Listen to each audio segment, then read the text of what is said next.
Good afternoon and welcome to the Gym Group PLC investor presentation. Throughout this recorded presentation, investors will be in listen-only mode. Questions are encouraged and they can be submitted anytime by the Q&A tab situated in the right corner of your screen. Simply type in your questions and press send. The company may not be in a position to answer every question it receives in the meeting itself. However, the company can review all the questions submitted today and publish responses where it is appropriate to do so. Before we begin, I'd like to submit the following poll. I'd now like to hand you over to CEO Will Orr. Good afternoon to you, sir. Hi there, everyone, and thanks for taking the time to join us. My name's Will Orr. I'm Chief Executive of the Gym Group, and I'm joined by Luke Tate, our CFO. We each have 30 years plus experience in consumer businesses, including subscription-type business models like this one and multi-site retail like this one. So hopefully some good experience to be running the business. The Gym Group was founded in 2007. Today we have 245 gyms. We have around 900,000 members, and we're the only UK listed gym business.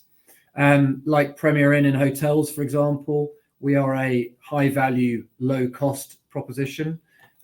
So that's really from foundation been about focusing on the things that really matter when it comes to a gym. So in particular, 24/7 access, great equipment, big, clean, safe, well-equipped gyms with friendly, expert people in them.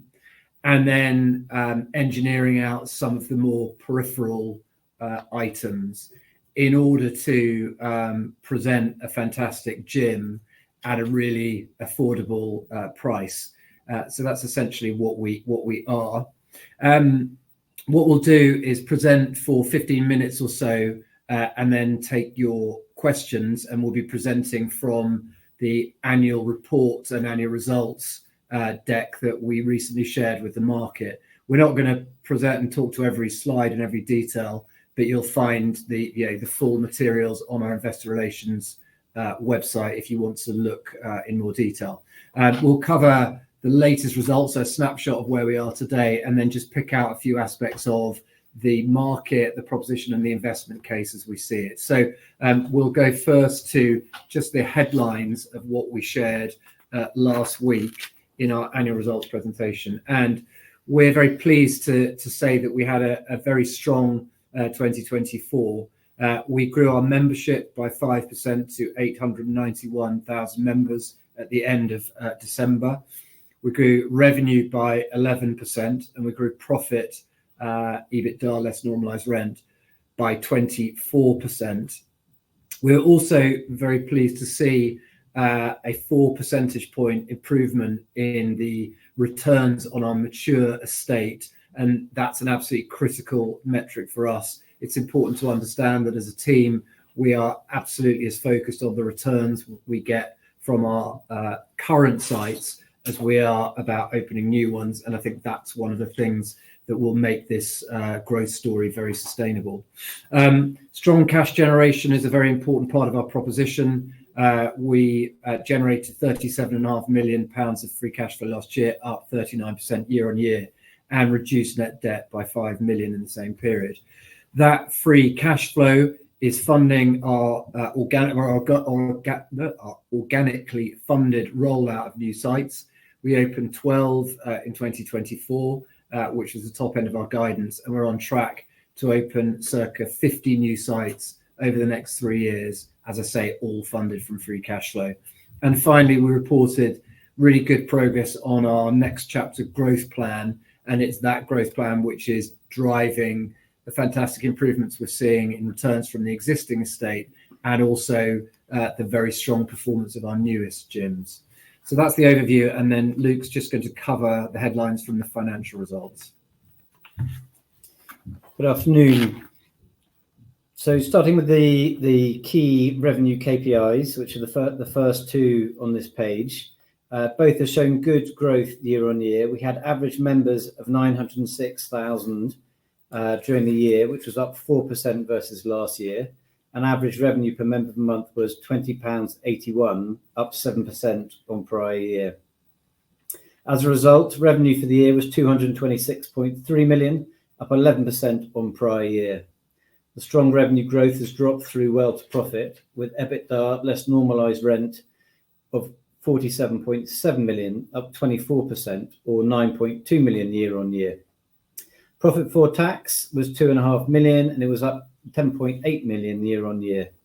As well mentioned, free cash flow of 37.5 million was up 10 million versus prior year, enabled us to open 12 new gyms and also pay down debt by 5 million to 61.3 million, reducing the net debt to EBITDA leverage ratio up to 1.3 times in the year, down by 0.4 times versus the same time last year, December 2023. Okay, so that gives you a snapshot of where we are right now today and the strong growth that we're seeing.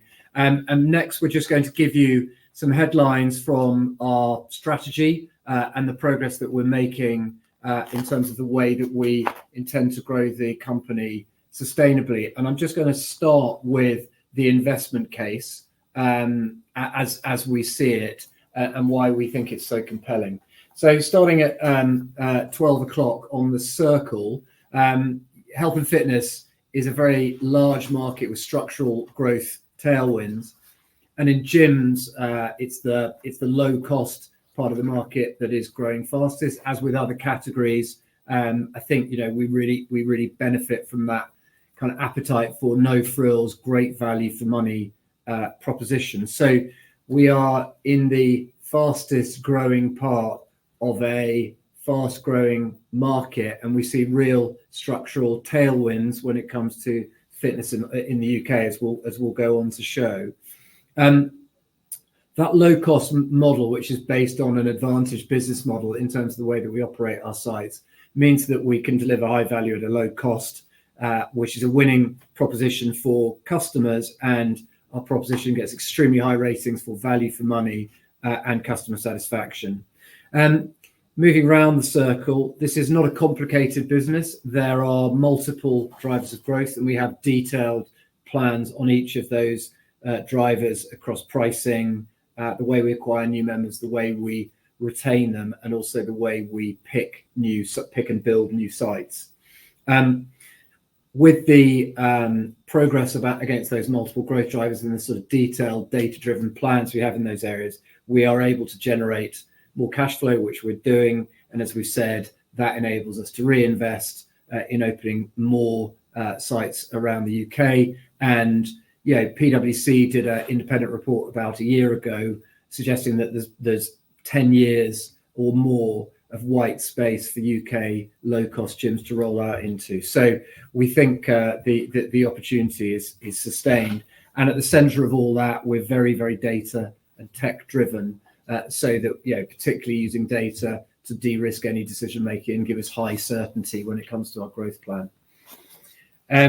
So just turning to a couple of the elements from that wheel, if we just talk briefly to the market, we are the market continues to grow. 10.7 million of us are members of gyms in the UK, and you can see that growth continues. Penetration of the UK population in gyms continues to rise, and it is the high value, low cost part of the market that is growing fastest. You can see that in the green part of those bars on the right hand side. And then within that high value, low cost part of the market, ourselves and Pure Gym account for over 80% of the members. So we have a very strong competitive position in the market. And why is the market growing so relentlessly?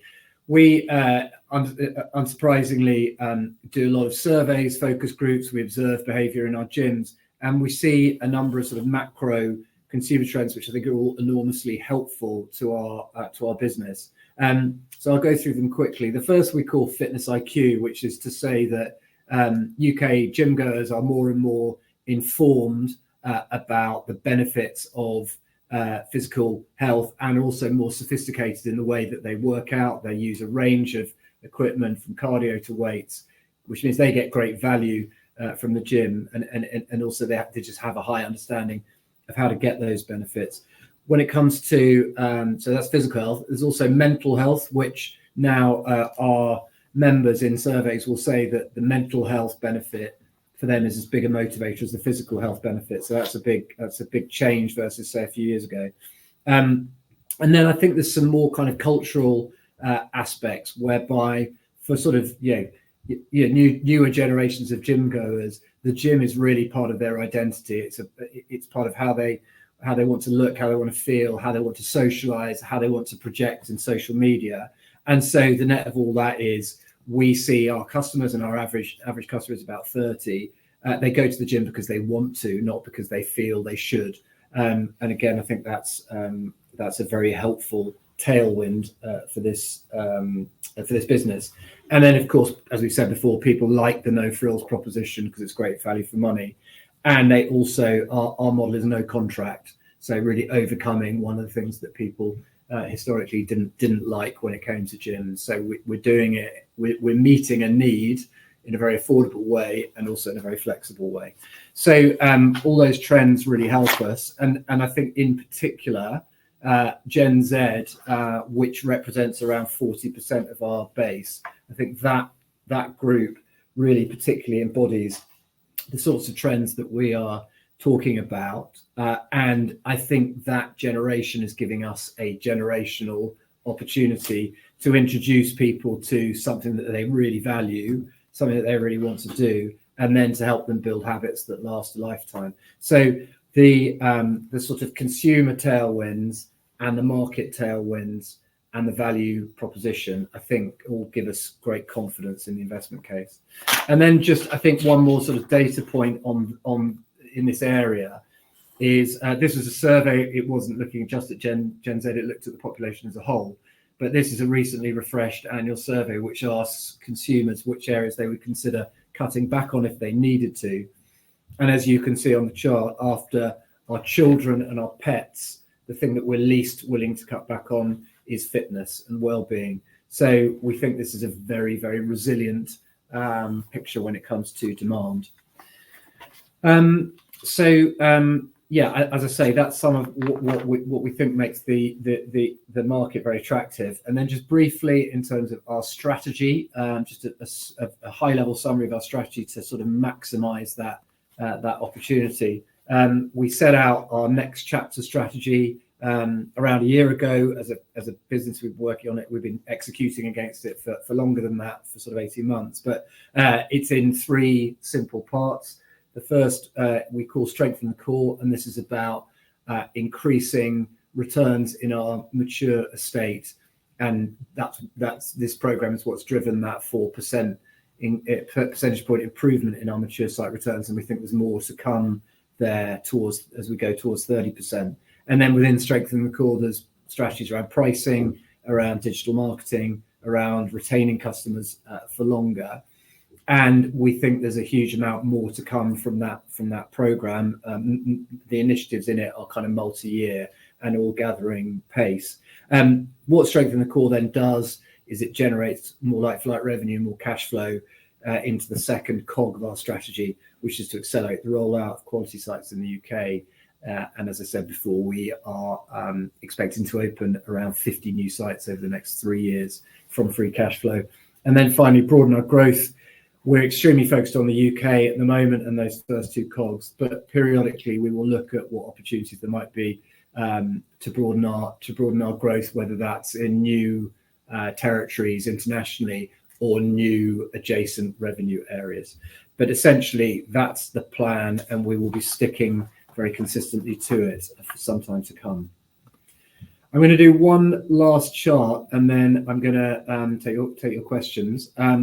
So it's really a summary, and as I say, there's a lot of detail in the pack about that next chapter growth strategy and how we're progressing with it. But just to summarise, this is a really large. So fitness in the UK is a really large market with structural growth tailwinds, as we've described. Second point is we have an advantage business model. We have an employee light business model, which enables us to deliver high value at low cost, and also insulates us significantly against changes in national insurance and living wage. And I think among leisure stocks, we're almost in a universe of one when it comes to that protection that we have. Thirdly, there's multiple like-for-like growth opportunities, and we are unlocking those, and we'll continue to do so.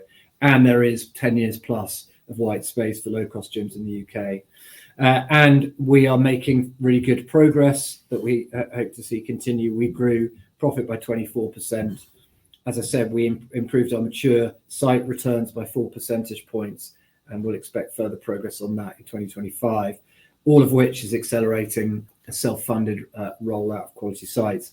And as a result of all that, we took the opportunity when we presented last week to again revise our analyst forecast range up to the numbers that you can see there on the screen. So we think this is a sustainable sort of cash and returns driven investment case, and we're confident about it as we look to the future. So I'll pause there and see what questions we have. Perfect. Thank you very much for your presentation. Ladies and gentlemen, please do continue to submit your questions, and you can do so just by using the Q&A tab, which is situated on the top right-hand corner of your screen. We have received a number of questions, so I want to start the Q&A session off with the first one, which reads as follows. How have you been impacted by the last budget changes to national minimum wage and national insurance? Yeah, so it's a good question. So taking national living wage first, I think the changes there were well trailed, and so we had budgeted more or less exactly for what came to pass in the budget. So that's that piece. And then the second piece is around national insurance, which was more of a surprise. The impact to us in 2025 of that, the addition to our cost base is about £1.3 million. For many multi-site leisure businesses, the impact is, as you probably know, tens of millions. And it didn't change. So that number, it didn't change our forecasts. It didn't change the fact that we've again updated the guidance. And just to very briefly explain, the kind of core operating model is among our fitness trainers is a combination of a contract with a small number of hours to maintain our gym, support our members, and on a separate contract, those guys then pay rent and build their own personal training book. So that operating model is sort of net cost neutral, and also means that we're not exposed to national insurance in anything like the same way as many others. Perfect. Thank you very much. Turning to the next question, do you think you can carry on raising prices? The short answer is yes, and we might just dip into a slide which I think is critical to understand. Sort of, I think understanding the investment case. Slide 26 in our pack. What this shows is it's a sort of big quantitative data set that we refresh each year with an external company called Simon Kucher Partners. And what it does is a number of big quantitative methods to plot perceived value against perceived price. And what you can see is that the low-cost gym market, so us and our two key competitors, are all underpriced essentially. So consumers perceive more value than they pay. If you do go to one of our gyms, you'll see a big, well-equipped, clean, safe gym with some friendly expert people in it for, let's say, £25 a month, and it's just demonstrably good value, and you see that in that data. And then on the right hand side of the slide, you can see that we have sort of 8 out of 10 value for money scores, and those value for money scores have been consistent despite some upward pricing over the last couple of years. And it's also worth saying the percentages of price increase are material when it's applied across a business of our size, but in absolute terms they are quite small amounts of money. And then finally, our proposition is less than half the price of the mid-market operators. So for many reasons, I think we have a very favourable sort of landscape when it comes to pricing, and that's why we're guiding that we will price ahead of inflation, ahead of our own cost inflation for the foreseeable. And it might be worth just mentioning at that point that we are anticipating reasonably low cost inflation again this year. So last year it was 2.4%. So we have a number of cost lines which are actually reducing to offset the minimum wage increase.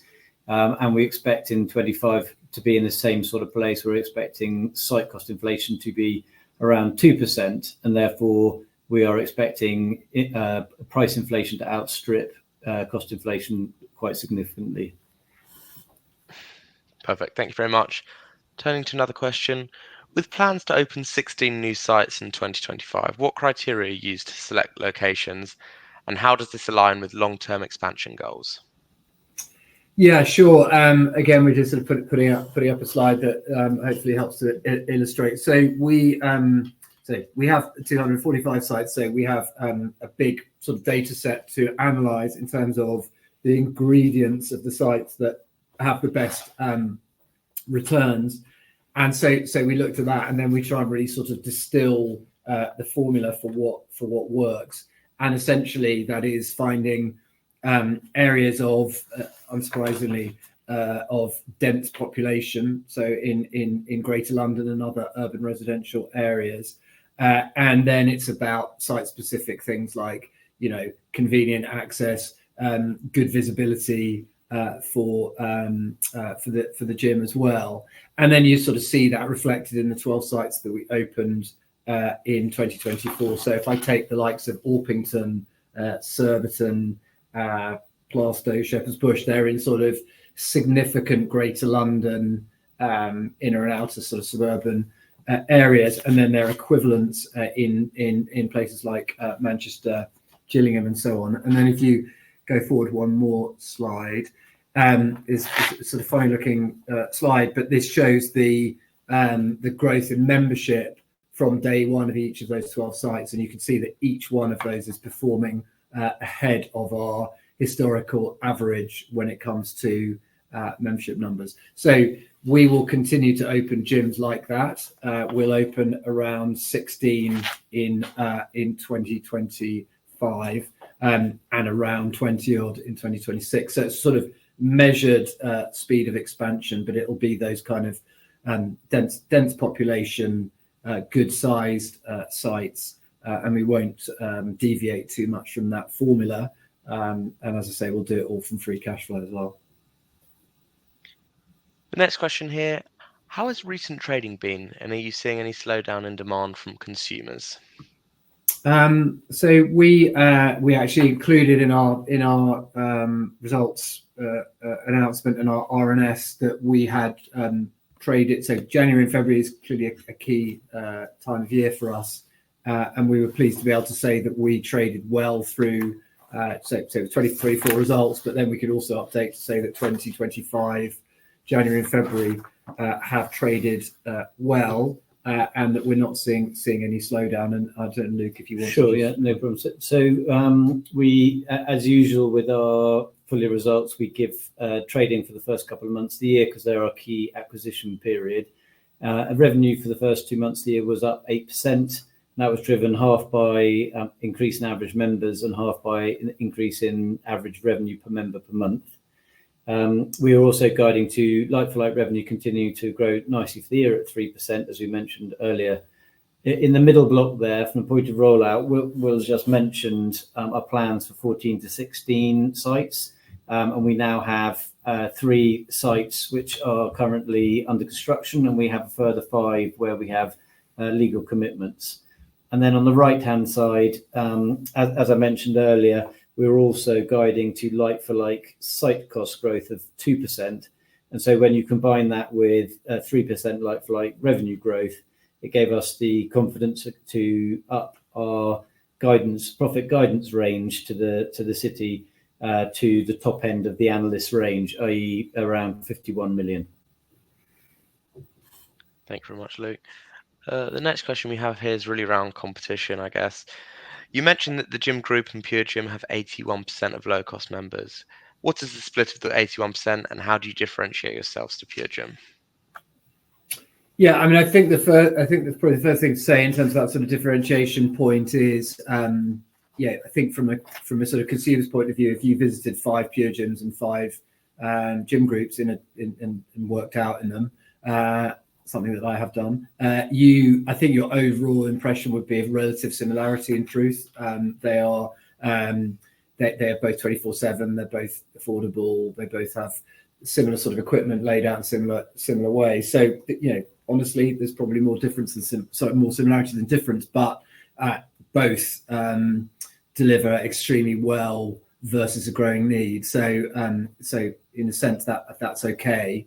And then we seek to differentiate in various ways. But I mean, in particular, it tends to be about the local trade area, and therefore where we do compete on sites that are more close together.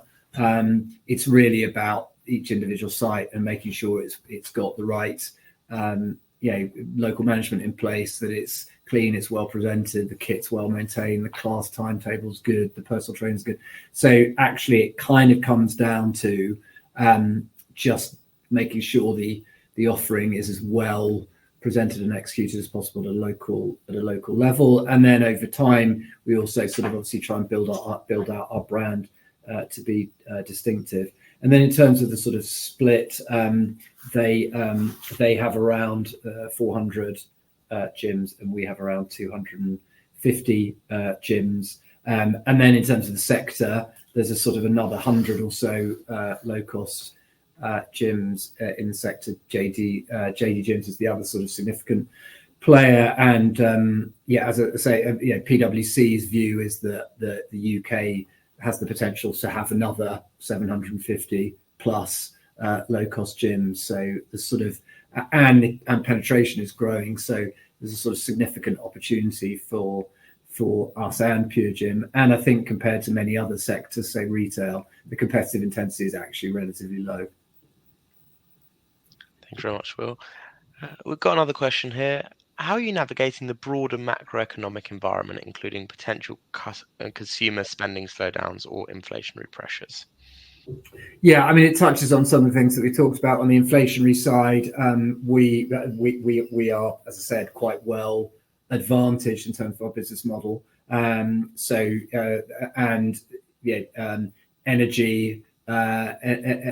increases abated some time ago post Ukraine. So we are guiding that our own cost inflation would be around 2%, and we will be pricing ahead of that at around 3% for this year. And I think that's on the sort of supply side. We have that very advantaged business model, and on the demand side, because going to the gym is becoming less and less discretionary, and because we are a low-cost player, I think we're pretty resilient on the supply side as well. And as we said, haven't seen any consumer slowdown in terms of demand for our proposition. Yeah, probably worth just putting it in context. If you use our gym once a week, it's not costing you much more per visit than a cappuccino from Starbucks. That's great. Just turning to the next question, when do you think you'll reach saturation in the UK market? Yeah, I think that as I mentioned before, I think it's sort of 10 years plus for sure. We are. I think we're doing our 50 over 3 years, and then I think we expect that to become a kind of rolling 50 for some time. There's a lot of white space in the UK.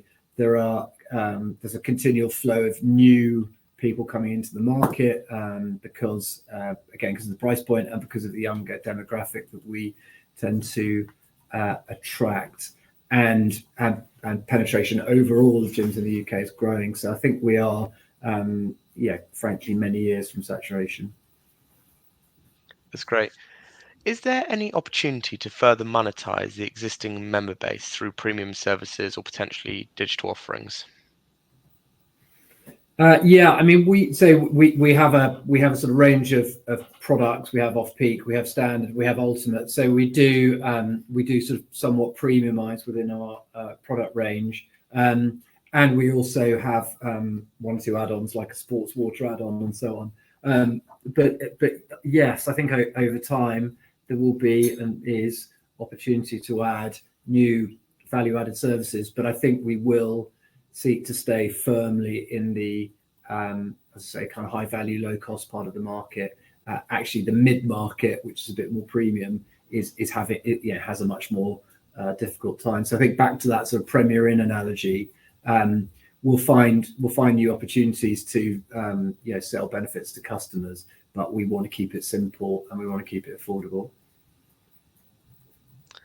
Thank you. Just switching gears slightly, how do you plan to retain the return on invested capital targets, especially as new sites are rolled out? Sure. So I will put up a slide that was again in our results deck. So in 2023, we reported a return on invested capital of 21%. And then last year, driven predominantly by that very strong profit growth that we saw, return on invested capital was 25%. So we moved it forwards by 4%, which meant we hit our midterm target early. We have about 13 gyms that were quite impacted by change in working patterns post-COVID. And if we exclude those, the underlying return on invested capital is actually 27%.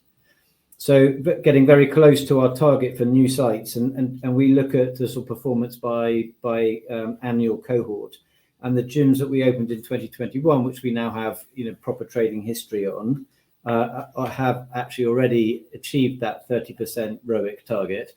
And then over the page, we just show the revenue evolution of the following cohorts. And the 22 cohorts are very close now to their target mature revenue. And therefore, we have high confidence that they will deliver the 30% ROIC. And you can see that actually the 23 sites are performing slightly ahead of the 22 sites. So again, I think we'll end up with 30% ROIC. And then finally, the sites we opened last year, which is still very early in their sort of maturation, have, as Will took you through earlier, have shown very strong initial volume. So I think that we are pretty confident that with the sort of gently accelerating rollout framework, that we will be able to deliver 30% return on invested capital on the new openings. And at the same time, given the very strong forward momentum we had last year, and we anticipate further momentum this year, it gives us good confidence that we'll get back to 30% in the mature estate in due course. Thank you very much, Luke. Another question we have here. I notice you use EBITDA as a metric. How does that convert to cash? So again, we will pull from one of the slides in the results deck and just pull it up. So this chart shows the waterfall of EBITDA, and we use EBITDA less normalized rent.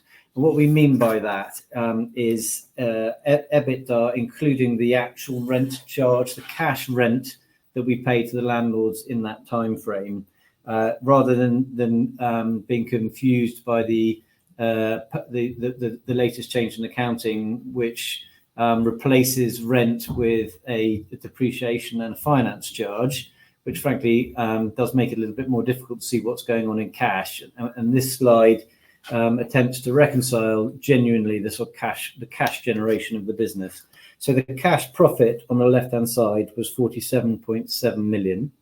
We then had cash inflows from working capital of nearly 9 million. We have a model that means that as we grow, we do actually generate working capital. So our members pay us at the beginning of their time period, and our suppliers pay us, or we pay the suppliers 30 days or 45 days later, depending on our agreed terms. So as we grow, we actually generate working capital. We then spent 12 million on maintaining our existing sites, and we take the maintenance of the existing sites very seriously. It's important to maintain a top quality portfolio. So once those two are taken off the cash profit, you can see the sort of operating cash flow is about 44 million. So still the majority of the cash profit is intact. We then spent last year about 6 million on interest. This year it will be a bit lower, but after we deduct interest, free cash flow was 37.5 million. It's also just worth saying at this stage that we had some significant tax losses during COVID, so we don't anticipate paying any cash tax until at least 2027. So you can see that the cash profit of 47.7 million translated to free cash flow of 37.5 million, and that is the cash generation that we then can choose to deploy as appropriate between rolling out new sites or paying down debt or potentially making returns to shareholders. Thank you very much. The next question, can you explain your debt profile? When is it due to roll over and any likely refinancing rates? Sure. So again, I will flick to a slide from the pack. So last June, we renegotiated a new banking package with our syndicate. We have three banks in our syndicate, so HSBC, Barclays, and NatWest, so obviously very strong banks in the UK market. And we moved from a rolling 1-year RCF to a 3-year split term loan and RCF. And it also comes with 2 one-year options to extend. When we renegotiated last year, we also reduced the interest rate over SONIA from 2.85% to 2.75%, and we also removed any restrictions on returns to shareholders. Perfect, that's great. And we have one final question. Do you expect to generate cash beyond the spend on your opening program? And if so, will you pay down debt, look to diversify, or give it back to shareholders?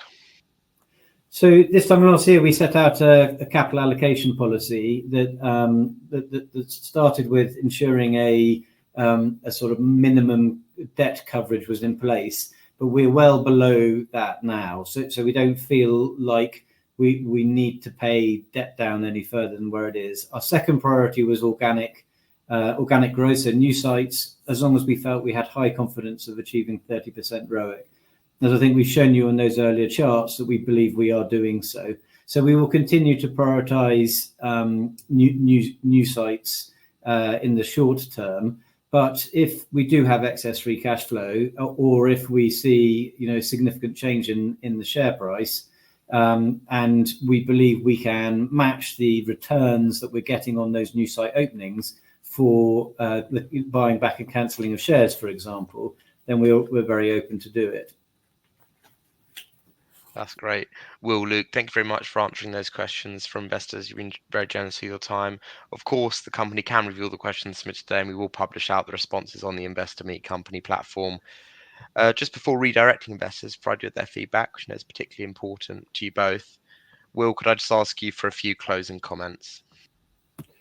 Yeah, well, I've put the sort of summary and outlook slide up there on the screen again. I won't sort of seek to repeat every point in there. I think the things that I'd to think about are essentially the size of this sort of consumer trend around health and fitness, and this quite unusual business model that enables us to deliver that demand in a way that's great value for money. And I think those two things should make it a very resilient growth path. And then we're about execution, consistency, cash generation, and organically funded rollouts with 10 years plus of white space. And as Luke says, we will also be disciplined and deploy our cash in the way that is best for our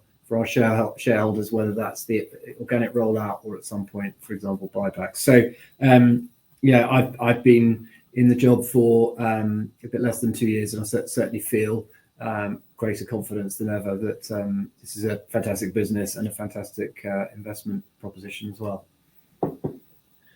Will, Luke, thank you once again for updating investors today. Could I please ask investors not to close this session, as you'll now be automatically redirected to provide your feedback in order that the management team can better understand your views and expectations. It's going to take a few moments to complete, but I'm sure will be greatly valued by the company. On behalf of the management team of the Gym Group PLC, we'd like to thank you for attending today's presentation, and good afternoon to you all. Thank you very much. Thank you.